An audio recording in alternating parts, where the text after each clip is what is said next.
Alright, we're back on this M8 motor again. Can't seem to get rid of it. So, the crank came in. So it's an S&S crank. 4 5/8 inch. So this one here, they're using a one-piece crank pin. So it's like the old 90s top fuel motors. So they press it and weld it. Then on the other side here, you have the, instead of having a nut on it like they did in the 90s to doing a press, they're plugging it in there, welding on top of it. So it looks like they're putting enough weld on here to might actually maybe do something. I still prefer they didn't do that, but oh well, here's what it is. So this thing was 4 thou out on true when I got it, so I got it down to a couple thou out now. I had to put a little bit of love into it. You all know what that means, don't you? So anyway, basically it took 5 tons of press with a hydraulic press to squeeze the flywheels together a little bit to take out 2 thou. So it's pretty stout. This already comes with the main bearings already on here. So unlike the customer said these just slide on and off, they don't. So you'd have to pull these off and put mine in there, which are loose. So mine are 2 thou, thou and a half, 2 thou loose from what those are. Those are a thou looser than what these started as. So this has a street clearance on it. The rods are relatively tight too. For me, I'd get all the stuff a lot looser than what it is, but he doesn't want me to dick around with his new crank, so I'm going to leave it the way it is. So one thing about welded cranks, it's pretty much a one-time use.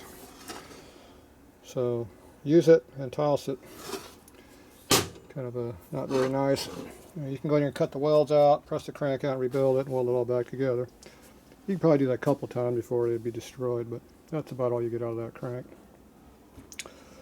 These bearings are going to have to come out. He said he's actually had these bearings actually come apart.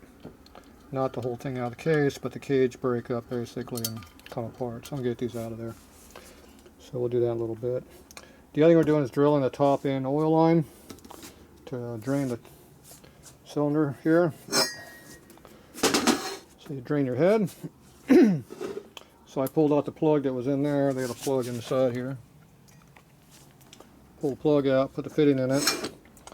Then this here goes down into here.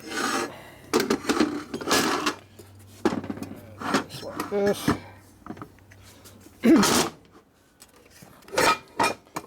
There, now, almost had it. Now stay put. Stay. That's how it listens to you, sure. So basically you put the fitting in here. So you come in right down there in the thicker part of the case. It's actually pretty thick when you go to an angle in there. It's a good 1/4 inch to 5/16 thick through there, which is good. And the back side is full thick. So that'll actually work pretty good. The other option is to come through over here, which would be this thickness here all the way through, but it's fine. Me, I'd rather come through here, I think, and just put some big lines on it. So what they give you is some hose with a bunch of chrome fittings from Gardner Westcott, so it's good stuff. This is fuel injection hose, which is what you want to be using if you're using rubber hoses anymore. Somewhere near it says fuel injection on it. Not there though. Where was it at? There it is. Fuel injection hose, right through there. Made in Mexico. So that's better than regular hose, but it's still probably UV, I bet still kills it. So basically they're going to run hose clamps on here. You put this on there, you run it up to here. They give you these fancy ass stupid clamps here to hide the fact that you got garbage. So I had to use an extension here. Instead of giving a 90-degree one piece fitting, they give you multiple pieces. So now we're going to wind up with all of this stuff sticking way the hell out here. Me, I would have put an aircraft fitting in there, run a 90-degree aircraft fitting down to here. So come out here with a straight, 2 quick disconnect, pop the line off, work on your bike, put it back together and be done with it. But now he don't want to do all that. So this is all really flow when you go through all these damn bins. These are hard bins. They're very restrictive. And you're flowing everything through that hole there. So these are Gardner Westcott. These are pretty good. This hole is 3 times bigger than like a Midwest fitting. So here's some 45 over here. You see that's a little bit thinner, a little bit thicker, I mean.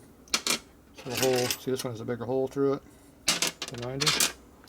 So anyway, I got to wind up using this crap here. The other thing I did was I honed the cylinders. So we got 8 thou clearance, we probably gained a little bit more. These cylinders are used and abused. You see all the pecker marks in here after I honed them. Those are holes in there. Those are not good. Of course, the top inch is where all your cylinder pressure is, so it's not very important. So on this here, I used a rough finish, 180 grit to 220 grit, something like that. I'm not sure what stone I used, my coarse one. So we use a real coarse finish on it, and then we put a plateau on it so it's smooth in your finger, but it's very rough on your thumbnail. So this is an alcohol motor. So when you run alcohol, the alcohol is basically a solvent. It cuts the gas, it cuts the oil lubrication. So you got to run a lot of oil in your cylinder to keep everything lubricated like it needs to be. So you put real thick, coarse finish in there to allow oil to be in there after the ring goes by and wipes it off. Way back.